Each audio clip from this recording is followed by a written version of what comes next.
রোমের এক কুমারী নারীর নামে তৈরি হয়েছিল আজকের এই ত্রিভি ফাউন্টেন। 19 খ্রিস্টপূর্বে তৈরি এই ফোয়ারার নাম ছিল ভির্গো।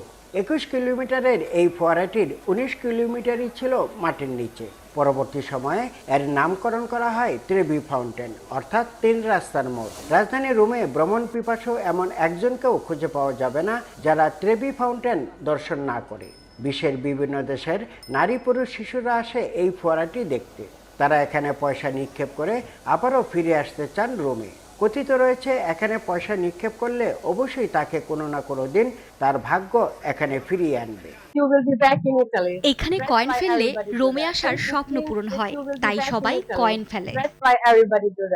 প্রতি সপ্তাহে সিটি কর্পোরেশনের 4 জন শ্রমিক এখানে নিক্ষেপ করা পয়সাগুলো তোলেন। 2022 সালে এখানে 1.06 মিলিয়ন ইউরো আয় হয়েছিল, যা ত্রিভি ফাউন্টেনের রেকর্ড আয় ছিল।